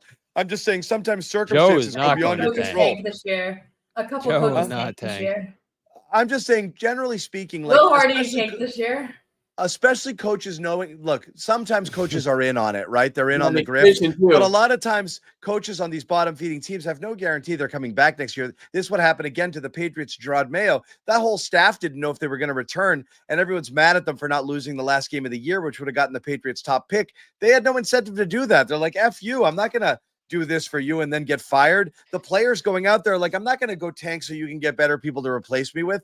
People are going to play. Like, the Celtics are going to be competitive next year because Joe Mazzulla is not going to allow it, and the players out there aren't going to allow it. So I'm not saying you can absolutely establish a losing culture when from the owner on down they're like, let's not try to put a good team together this year. That's a different thing than they're going to try to put a good team together. We're going to take our medicine and go into cap jail for a year. And if we come out of it clean with more assets we had when we started, that's a good thing, because I can live with this and they can live with it. They're not going to say it, and they're going to say they want to be competitive. They'll be fine if next year is a total dud. If they know coming out of it, they've got a brighter future because of either trades or picks or whatever. They'll be happy, there. Hold on. Before we do that, and we can continue the conversation, I just didn't get to it. Here, I do want to mention another one of our sponsors here at the Garden Report, and that, of course, is LinkedIn. They're back. They're back. Yes. Post your job. Yes, post your job for free on LinkedIn. Here, as a small business owner, you don't have the luxury clocking out early. Gelso does sometimes, but he's here in the chat. He's hanging out. But you can't clock out early and you need help, LinkedIn is where you get it. You can post your job here. LinkedIn new features can help you write job descriptions, quickly get your job in front of the right people with deep candidate insights. You get qualified candidates based on LinkedIn data. 72% of small businesses use LinkedIn, and they say LinkedIn helps them find high quality candidates. We use it here at CLNS. We found several great candidates here on LinkedIn, and it is the place to go if you are looking either for a job or you need to post a job for your small business. So go ahead and post your job for free at linkedin.com/garden. Once again, linkedin.com/garden. When you do that, linkedin.com/garden, you get to post your job for free. Terms and conditions do apply. Back to what we were talking about, Bobby, you were going to say? Oh, geez. I think it popped out of my head. What were we talking about? We were talking about the organic tank is what I'm going to call it. Yeah. So I think back to the Warriors. The organic. Yeah. I'm trying to remember back to the Warriors because Clay's out. You're going into that year, almost similar circumstance to Tatum. And Curry goes down, right? If I remember correctly, early in that season, never see him again. And that's how that plays out. You didn't totally intend for that year to go as sideways as it did if you're the Warriors, which was, looking back on it, like 15 wins, something absurd like that. You couldn't do that if you tried, if you're the Celtics here. So I think that's where you end up tanking if something like that happens, where the roster's just decimated in a way that's out of your control. And again, we mentioned the Wiseman and everything that played out of that. The other lesson from that, which I think some people have mentioned too, is that you try to keep that core together if you're the Warriors. You did get another championship out of it because of the core players that you kept together there. So I think that's a good argument for keeping the core pieces together. But in terms of competing with those two guys, which you've mentioned, John, if you do keep Brown and Tatum together here, it becomes a lot more difficult when you look at some of the guys that they've surrounded Curry, Green, and Thompson at that time with. It just became a major struggle to find talent. So that's a great example to me of what could happen if they do keep things together here. There's still that chance that you could catch lightning in a bottle and win another championship in 2-3 years, but you're probably not going to be in a prime position like you were last year and the year before that, where you're going to have the best team in the league and perennial opportunities to do it. I also do think that there are paths to being better than we think this year, because Absolutely. right now the assumption is that Porzingis doesn't have value, even though some people will argue that he does because he's expiring, or Holiday's older and you're not sure what you're going to get. Again, if you take the role of I'm going to let the contenders come to me and give an overpay because they're in win now mode. Again, you're talking about the Lakers. If they're trying to ride it out with LeBron and they want another, they're trying to get a big desperately. Kristaps Porzingis makes a lot of sense. He makes a lot of sense in Golden State as well. So there's places where the players make sense, where you might be able to get stuff and not just go straight up backwards. Be like, I could use Rui, there's things here that like, this is a good replacement. You might be able to swap a player or two closer to equal value, or not such a ripoff where you're like, oh my God, I just dumped a salary. That's not the end of the world. You hold the line, Jaylen comes back healthy, you make the playoffs and you're not as far off as you thought. Then you can start to retool with a little bit more cap flexibility. I don't think it's over in that regard. I just think it's over in this shape and form, and we have to come to grips with players are going. We just don't know what's coming back. That's the big thing here. Is it's really going to come down to how much people value what the Celtics are selling. And when I say be willing to sell it all, that might mean just get cheaper and see if people will overpay for you with young, kind of younger talent that can fill roles and be professional basketball players and rotation players that allow you to field an actual team next year that's competitive and that you can use when you come back with Tatum and whatever else you're able to reload with, now with the ability to aggregate salaries in a trade and trade your own draft picks and all of the things that you can do once you get out of this second apron jail. So I'm not entirely gloom and doom. I do think there might be some deals out there to be had, but there's so much uncertain right now. The range of possibilities is from lottery team to a 4 seed really right now. So the last thing we didn't talk about that I think has some interest, wasn't quite asking whether Joe Mazzulla will be back, but just kind of a general question about Joe Mazzulla and the coaching staff. And here's what Brad had to say about that. I don't think anyone in coaching ever thought it was certain. So I think uncertainty is what you sign up for in some ways.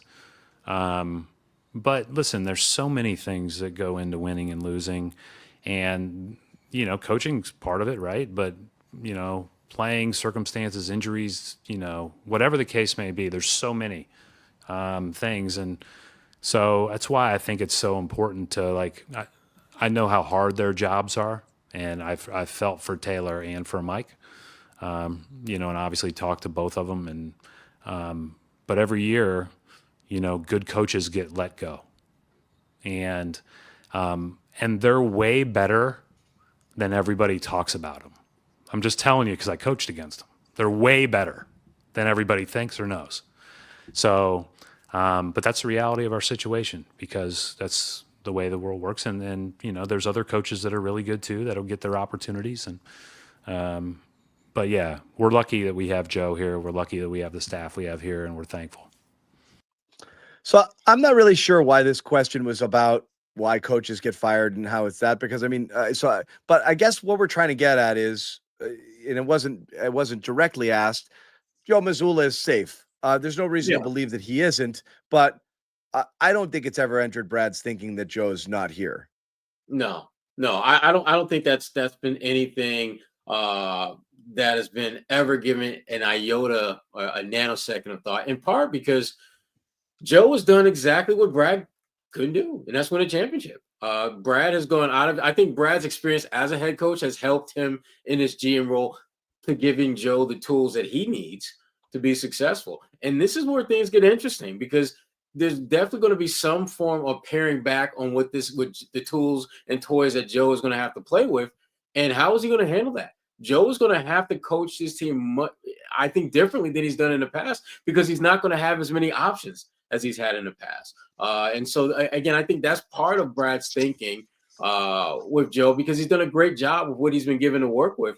And there's no reason to think otherwise. The players, and the other thing, too, and we talked about this a little, not today, but in the past, the buy-in from your best players. If Tatum was beefing with Joe, if Jaylen was beefing with Joe, then you might have a different conversation. But the fact is, those guys are all in on Joe Mazzulla, and Joe obviously is all in on them. And when you have that on your side, and you've won a championship, and you're incredibly young among your NBA brethren, there's literally no reasonable reason to cut Joe loose. Yeah, not yet. And the lame duck thing you're talking about, John, I don't think that impacts it too much. I think you can extend them and move on later, as Jimmy said, if you want to. And I don't think there's any reason to move on right now. Like, I don't think even, and I was as critical of him as anybody out of that series, that one series should cost you your job after you win a championship. If this year doesn't go the way you think it should because of his coaching, and you consider that after the year or 2 years from now, then you make a move at that point. I don't think there's any reason just because you're worried about extending him right now that you would move on from him right now. That doesn't make a ton of sense to me. So I would extend him. And listen, I'm one of his biggest critics. I think a lot of good stuff has come out of his coaching philosophies here. I think it solved a lot of problems with their teams. And more importantly, going into this year where they're going to be undermanned, they've won a lot of games under him. With guys out, guys missing, 3 guys missing, 3 starters, 3 starting level guys, they'll still win some games. So I think that's actually a good position for him to be in. I know you're interested in that, Noah, too, how he handles a year like this. Temperamentally, I think that might be a question. Can he handle what's probably going to be a difficult year at times after 3 amazing seasons that's my with no question. issues? I'm just What are curious those what it looks press like. conferences going to be like? Yeah, that's what I'm excited for. I think Sherrod's point is the most salient to me around if he has buy-in from the star players on this team, the players that you're going to keep around and continue building around. I'm not sure exactly who those players are, but if they buy into him the way that they've expressed to us countless times, then you keep them around. I also think the grass is just always greener with coaching. Like I'm on all over NBA Twitter, and every fan base wants the other team's coach. Everybody wants Mike Malone now, but the Nuggets fans are clamoring. Everybody wants, it's just so I just. Unless you have a real fundamental, listen, the Tatum no longer believes in him. This is what happened in the locker room. We have no indicators of that. What we do have is 2 choke jobs. in games 1 and 2, Yeah. which have reminded me of choke jobs under Ime and reminded me of choke jobs under plenty of coaches. And listen, we Joe have two, deserves we some have fault two, for those. we have 2 choked series, and 2 of the worst choked series, losing to an 8 seed, the Miami Heat 2 years ago. Whatever, and then the Knicks one here. So Joe's got a couple of gaffes on his resume. You can excuse the first one because it was his first year as a coach, and he, With a different roster that's about to blow with up. a different roster. The only thing that can hurt Joe Mazzulla is one, how he handles not having an awesome team, and how that looks, because we haven't seen him do that yet. Not to say he can't do it well, but it'll be interesting, both in terms of how he manages the players on the court and how he's dealing with, Bobby needling him about losses, because there's going to be more of them next year. And that's not great. Noah's going to go after him too. Right now. Number two is this, and we talk about all the uncertainty. Should there be a lot of player movement and roster management, you are now potentially bringing half a new roster in here that is not familiar with the Joe Mazzulla way, and that might not be used to doing things the way he does things. They might not buy into exactly what Mazzulla is doing. That's a great point. I hadn't even thought about that. They might eventually, but you are talking about what looks to be, I don't know how significant, but you're going to be bringing in new faces, you would think, because you're going to be having to get rid of some people. So there's that. And there's also, is Joe going to play his way, or is Joe going to be able to react to the roster that he has, and how is that going to go? So there are question marks because we haven't seen him. We haven't seen the bad team. We haven't seen him have a team that doesn't have shooters all over the floor. And we haven't, he's had his core intact for the last 2 years when he's really gotten his coaching legs underneath him. So I don't know. He's going to have to be better and be different than he's been and be more next flexible. year. Be more flexible, because I think one of the concerns with when you think about what this roster is likely to look like is he going to try to put this round peg in a square hole? If your team isn't built to necessarily take 50, 60 threes, are you going to be a coach who's going to pivot to whatever the strength of your roster is, or are you just going to be, damn it, this is how I coach, this is my system, and they've got to pivot, they've got to come over to my side of things. The example that I use, I think one of the best coaches at pivoting to whatever the strength of his roster is Rick Carlisle. I've seen this guy coach teams where he had one shooter and they defended the hell out of the ball, and I've seen him do what he's doing in Indiana, where they're looking to shoot each and every single possession within 8, 9, 10 seconds off the shot clock. He pivots to whatever the strength of his roster is. And I'm hoping that Joe recognizes that sooner rather than later, so that he can implement a system that gives his team the best chance to be successful, and not just roll out the system that he wants them to play. Yeah. Yep. And we don't know what that looks like, because the players that he's had in his 3-year tenure all fit his system. And that might change, or they might literally make sure that every player that comes to Boston fits into that. I don't know if the system is the overarching principle that everybody has to feed into, because whenever we ask him about it, he always says it's the players. They're the ones that are have this character. They're the ones that are able to space the floor, all these things. But at the end of the day, they're all players that fit into his system, and that's why they're in Boston. And that's why a lot of guys that people throw out there as potential trade candidates would never end up here. Yeah, yep. That's why Nesmith had to be shipped out, because he couldn't shoot, couldn't make shots. I miss Nesmith. I'm going to be watching this series going, oh. I'm not. He wouldn't be this good if he stayed in Boston. You're right. You're right. But it's all right. Hurts. Nesmith got you Brogdon, who got you KP, who got you a championship. Who got you Holiday, actually, right? Holiday, rather. Yeah. Sorry, Holiday. Right. Before we go, let's rattle through some super chats. Panel, could you see Brad pulling off something like dumping Drew to Brooklyn for Cam? I don't think that kind of trade's going to happen. What about keeping KP and extending him for mid-level type money? Again, you got to pay him. You got to pay him the money he's due next year first. But if so we don't know what's going on there. Be Stoic talking about Brad and his gamesmanship tactics, not really answering. Nick Gelso, who was in the chat, our owner and founder. Why was Joe allowing Jaylen to be in play for season awards by playing him in meaningless games? Noah loves this question. We'll jump ahead. Action Benz, remember how demoralized the Patriots were from falling to 5-11 in 2000? For those who don't follow football, They won the Super Bowl the next year. And then The Roland Celtics find the GOAT, they'll be fine. D24. If a rookie changes the culture, did the team have a culture worth having? I don't know what that was in reference to, if we were talking about something earlier. No, I think that guy probably mistook us thinking that a guy coming in high in the draft would change things. I think losing would change things in terms of culture. That's just what I see across the NBA. And, you throw out Washington earlier there, Sherrod. I think the difference that you could maybe lean on is that the Celtics already have the winning intangibles intact. So you could just go back to that once you have that down year like Golden State did. But I still worry. I do, especially when you're losing guys who are part of that culture. Like, I'd hate to see Derek White go this summer. He's about as off limits to me as anyone else, just because to me, he's foundational to this team. You were a mess and a joke at times before he got there. He arrived and stabilized things in 2022. You went to the finals, and you've been this great team, I think, in large part because of the way he's accentuated Brown Tatum since. So to me, this summer, I'm just hoping to keep Brown, Tatum, White, Pritchard. Beyond that, I was going to say, White and you can do Pritchard. anything. I know. White and Pritchard are your two bang for buck guys. I mean, you're definitely getting significant bang for your buck with those two. So it doesn't make any sense to move them. But that's what teams are going to want. Like, it is. That's, you got to At the give up same something of time. value.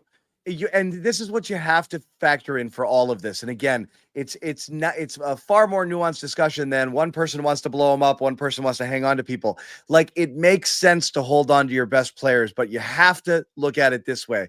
The next time you play a meaningful game, which is when Jayson Tatum returns in 2 years, presumably, Jaylen Brown's going to be 30.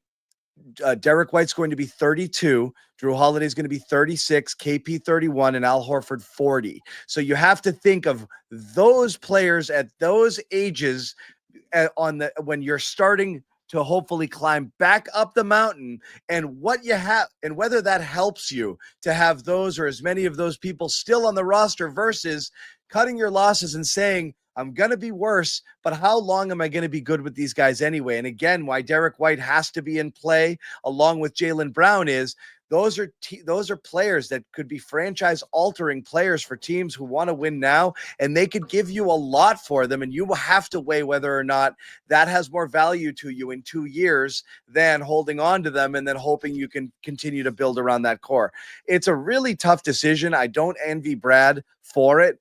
But I do think, as we said, everything is on the table and everything's in play for this season and this offseason. So it's going to be really, really, really interesting what happens here. The conversations won't stop, but we won't have any clarity. A lot of speculation, we're sure. But again, we'll be with you throughout the offseason, throughout the playoffs. And then, as soon as the season ends, we're off and running. And crazy stuff could happen, and we'll be here for all of it. For those of you who don't know or who are new to the show, we got one Knicks fan who's never going to leave us alone, and Mo, and I'm fine with it. He's doing a victory lap. No, he loves it. He likes you guys. He likes it here. By the way, am I crazy for this? Show. Real quick, am I crazy for wanting the Knicks to succeed now? I feel like Noah did a poll yesterday, and 3% said they want to win the Knicks to win it all. I think the Celtics fans love the Pacers. They did last year in that series too. I like the Pacers. They love that. Everybody fell in love with that team in the conference finals. I love how Brad said it too, by the way, because I said I had Celtics in 7 over the Pacers, and they ended up sweeping them, and it was by far their hardest series. And Brad said today, he's like, we could have easily been down. He's like, we should have been up 3-1 against New York. We could have been down. We should have been down 3-1 against the Pacers last year. That's a team that gave them the business. But I like the Knicks.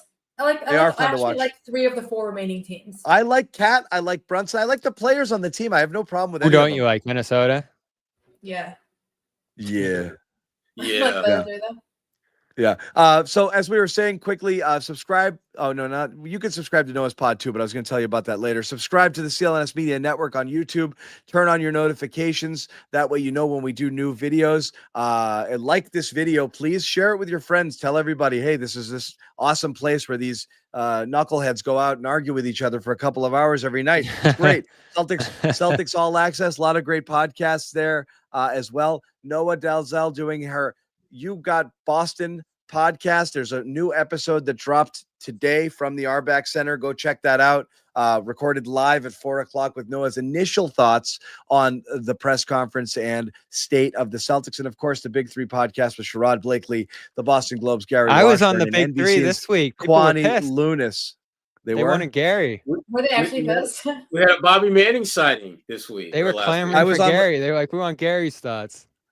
I was on with Matt. I was on with Max today. You can catch the Cedric Maxwell podcast on our channel as well. Max and I did some memory lane stuff, and we got his thoughts. And Max introduced a new character, which you guys want to go check out that thing.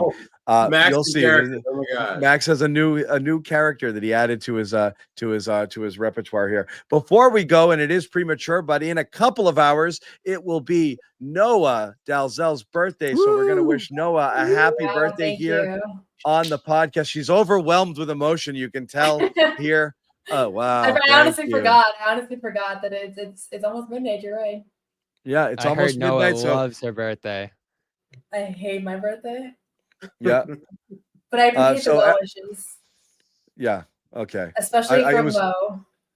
Yeah, it was totally worth it. Oh, Mo. Absolutely. Yeah. Yeah. Thank you, Mo. Yeah.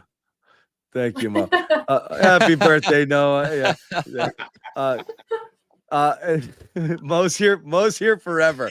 Cam, thank you very much. I gotta give a shout out to Ma I expect Irene, who's Happy birthday for Mo next year too. yeah. Gotta give a shout out to Ma. I'm rooting for the Knicks.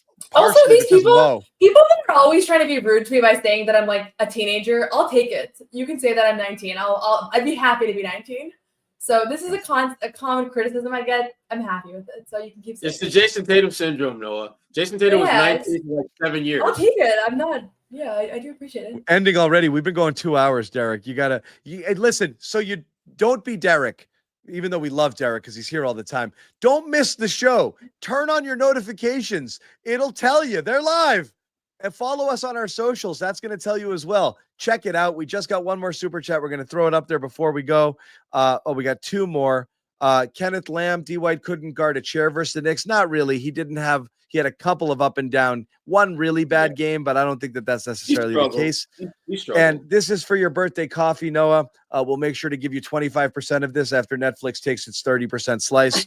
I mean, after YouTube takes its 30% slice, and that should get you half a cup of coffee. But yes, enjoy it. Yeah. Yeah, so that is good. Again, thanks to the chat as always for being here and hanging out and keeping it real, keeping us honest, being civil for the most part, which we do love. Once again, shout out to our sponsor, PrizePicks, #1 fantasy sports app in all of North America. Use that promo code CLNS when you download the app. Play 5, get 50 instantly in your account. PrizePicks, run your game. And of course, LinkedIn, post your job for free at linkedin.com/garden. For those of you small business owners looking for qualified candidates, LinkedIn is the place for you. Once again, post that job, linkedin.com/garden. Terms and conditions do apply. We are out, but we're not going anywhere. We'll be here, as we said, throughout the off season. I don't know when our next show is going to be, but the best way you can find out is following our socials here or subscribing and turning on your notifications. But we do guarantee if there's any sort of legitimate breaking news or anything that merits immediate reaction, we will be here as quickly as we just sign that. We flash that GR in the sky and we all assemble and we come in and we do a podcast and we'll be here for you. So terrific coverage coming us from CLNS, folks. And honestly, this is going to be one of the most interesting off seasons in Celtics history. So there's going to be a lot to talk about. I have no idea what's going to happen. It's crazy. It really is fascinating. And whatever iteration of this team returns next year is also going to be fascinating to watch. It's just going to be different and I just know we're going to be stunned. We're going to be like, how the hell did that happen when it happens? It's possible. I hope so. Anyway, that's fun too.